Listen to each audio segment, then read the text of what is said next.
বিশেষ করে দুইটা শর্ত যদি থাকে, এই শর্ত পূরণ হলে সব কাজ ইবাদত হবে। ও মা ও বোনেরা খেয়াল করে শুনেন। এক নাম্বার হলো রেজা বিল কাজা, অর্থাৎ আল্লাহ রাব্বুল আলামিন তার পক্ষ থেকে যত বিধান আসবে, আল্লাহর পক্ষ থেকে যা কিছু আসবে সব ক্ষেত্রে সন্তুষ্ট থাকতে হবে আল্লাহর আদেশ পালনে। দুই নাম্বার সুন্নাতু রাসূলিল্লাহ, সব কাজে নবীজি সাল্লাল্লাহু আলাইহি ওয়াসাল্লামের সুন্নত থাকতে হবে। ব্যবসা বাণিজ্য করবেন সুন্নত অনুযায়ী ব্যবসা বাণিজ্য করলে ইবাদত। আপনি গৃহস্থের কাজ করবেন, সুন্নত অনুযায়ী গৃহস্থের কাজ করেন ইবাদত। আপনি ঘুমাবেন সুন্নত অনুযায়ী, রাতের বেলা আপনি ঘুমে যান, ইবাদত হবে। জামাতের সাথে পুরুষরা যারা জামাতের সাথে ইশার নামাজ আদায় করলে, তারপরে শয়ন করলে, ঘুমাইলে অর্ধেক রাত্র পর্যন্ত ইবাদতের সওয়াব আল্লাহ পাক আমল নামায় লিখে দেন। আর যদি ফজরের নামাজ জামাতের সাথে আদায় করে, তাহলে সারা রাত আল্লাহ তাআলা ইবাদত হিসেবে গণ্য করবেন। আমি আপনি ওয়াশরুমে যাব, প্রস্রাব করব, পায়খানা করব, সেটাও ইবাদত। বলবেন হুজুর কিভাবে? আপনি যখন বাথরুমে ঢুকবেন, আমি যখন বাথরুমে ঢুকবো, ওয়াশরুমে ঢুকবো, আগে বাম পায়ের জুতা খুলবো, তারপরে ডান পায়ের জুতা খুলবো। যদি বাথরুমে ওয়াশরুমের ভিতরে নির্দিষ্ট জুতা থাকে, আগে বাম পাটা বাথরুমে ঢুকাবো, তারপরে ডান পা ঢুকিয়ে জুতা পরবো ডান পায়ে প্রথমে, তারপরে বাম পায়ে। এভাবে ওয়াশরুমে ঢুকে তারপরে দোয়া পড়বো, আল্লাহুম্মা ইন্নী আউযু বিকা মিনাল খুবুসি ওয়াল খাবাইস। দোয়া পড়লাম। দোয়ার পরে সুন্নত কি? হাঁটুর উপরে কাপড় রাখবেন, যেন ফরজ তরক না হয়। হাঁটুর উপরে কাপড় রাখতে হবে। অনেকে এটা আমরা ভুল করে হাঁটু থেকে কাপড় সরাই ফেলি, তাহলে সুন্নতের খেলাফ। বাথরুম করার পর বাথরুম থেকে আপনি বের হবেন, ওয়াশরুম করার পর ওয়াশরুম থেকে আপনি বের হবেন, আপনার দোয়া পড়তে হবে সুন্নত। কি দোয়া? গুফরানাকা আলহামদুলিল্লাহিল্লাযী আযহাবা আন্নিল আযা ওয়া আফানি। এই দোয়াটা পড়লে ওয়াশরুমে ঢুকলেন, দোয়া পড়লেন, ওয়াশরুম থেকে বের হলেন, দোয়া পড়লেন।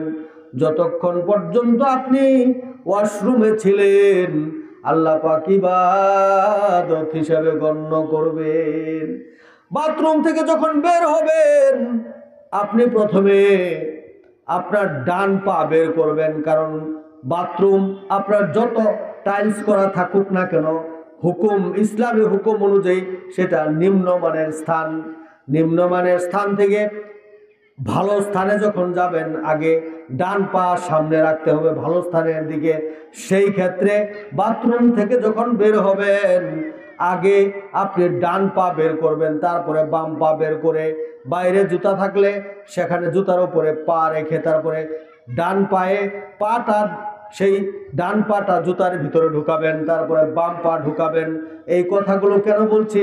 এগুলো হলো সুন্নত। সুন্নত অনুযায়ী যদি আপনি বাথরুম করেন, প্রস্রাব করেন, পায়খানা করেন, সব ইবাদত হিসাবে আল্লাহ পাক লিখে দিবেন। আপনি ঘুমাবেন, ইবাদত হবে। আমি আগেই বলেছি, আপনি ব্যবসা বাণিজ্য করেন, হালাল পন্থায় ব্যবসা বাণিজ্য করেন, দুরূদ শরীফ পড়বেন, বিসমিল্লাহির রহমানির রহিম বলে সকল কাজ শুরু করবেন। যতক্ষণ পর্যন্ত আপনি আপনার দায়িত্বে, চাকরিতে, আপনার ব্যবসা বাণিজ্যে থাকবেন, ততক্ষণ পর্যন্ত তা ইবাদত হিসাবে গণ্য হবে। সম্মানিত মা ও বোনেরা, 2 নম্বর কাজ হলো, ডিউটি হলো আপনাদের রমজানের রোজা পালন করবেন। 3 নম্বর কাজ হলো স্বামীর খেদমত করবেন। স্বামী কত দামি! আল্লাহর নবী বিশ্বনবী সাল্লাল্লাহু আলাইহি ওয়াসাল্লামের ওই যে হাদিস,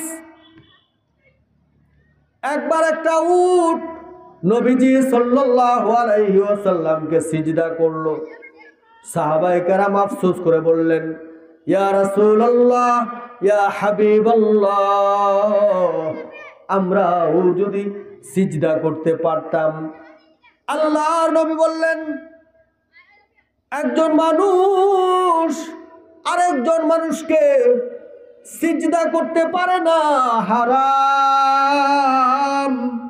একজন মানুষ আরেকজন মানুষকে সিজদা করা যদি জায়েজ হতো, আমি সমস্ত স্ত্রী জাতিদেরকে বলতাম, তোমরা তোমাদের নিজ নিজ স্বামীকে সিজদা করো। আল্লাহ নবী বলছেন, যদি সিজদা করাটা জায়েজ হতো তাহলে আমি নির্দেশ দিয়ে দিতাম সমস্ত স্ত্রী জাতিদেরকে, তোমরা তোমাদের স্বামীকে সিজদা করো। কত দাম! আল্লাহর নবী বিশ্বনবী সাল্লাল্লাহু আলাইহি ওয়াসাল্লাম হযরতে ফাতেমা রাদিয়াল্লাহু তাআলা আনহাকে লক্ষ্য করে বললেন, ও মা ফাতিমা, তুমি আমার কলিজার টুকরা, তোমার স্বামী আলী, মনে রাখবা, আলী যদি কষ্ট পায়, ফাতেমা তোমার উপায় নাই, তোমার ভয়াবহ ক্ষতি হবে, আল্লাহ সন্তুষ্ট হয়ে যাবেন। হযরতে আলী রাদিয়াল্লাহু তাআলা আনহুকে লক্ষ্য করে আল্লাহর নবী বললেন, আলী, ফাতেমা কিন্তু আমার কলিজার টুকরা। দেখেন কেমন উপদেশ বাণী আমার আপনার নবী বিশ্বনবী সাল্লাল্লাহু আলাইহি ওয়াসাল্লাম শুনিয়েছেন। 3 দিন উপবাস, ঘরে খাবার নাই। 4র্থ দিন হযরতে আলী রাদিয়াল্লাহু তাআলা আনহু বাইরে থেকে ঘরে আসলেন। সেদিনও কিছু আনতে পারলেন না। হযরতে ফাতেমা রাদিয়াল্লাহু তাআলা আনহা ডাক দিয়ে বললেন, আলী গো, আপনার মন কেন খারাপ? আপনার মনটা খারাপ। আপনার এমন খারাপ মন আমি দেখতে চাই না। আপনার মুখে হাসি নাই, আপনি হাসেন, আমি হাসছি, আমার মুখ হাস্যোজ্জ্বল, আমার মন খারাপ না। আপনি বাইরে থেকে কিছু নিয়ে আসবেন, কিছু রিজিক ব্যবস্থা করে আসবেন, আমি শুকর আদায় করব। আর যদি আপনি কিছু সংগ্রহ করতে না পারেন, আমি ধৈর্য ধরব, তাতে কোনো সমস্যা নাই, টেনশন নাই। দেখেন কেমন স্ত্রী, কেমন স্বামী। বাইরে থেকে হযরত আলী রাদিয়াল্লাহু তাআলা আনহু ভিতরে ঢুকবেন, দরজায় নক করেন, সঙ্গে সঙ্গে দরজা খুলে দিলেন।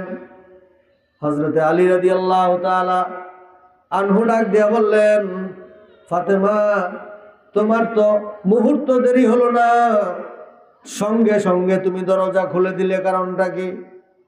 হযরতে ফাতেমা রাদিয়াল্লাহু তাআলা আনহা বললেন, স্বামী গো, আপনি বাইরে থাকেন, বাইরে থেকে ঘরে ঢুকবেন, দরজায় নক করবেন, খুলতে দেরি হলে আমার স্বামী আপনি, আপনার কষ্ট হবে, দাঁড়িয়ে থাকবেন। তা তো হতে পারে না, আমি দরজার খুব কাছাকাছি থাকি, আপনার ডাকতে দেরি, দরজা খুলতে দেরি হবে না। শুনেছেন ইসলামী জীবন ব্যবস্থা কত সুন্দর।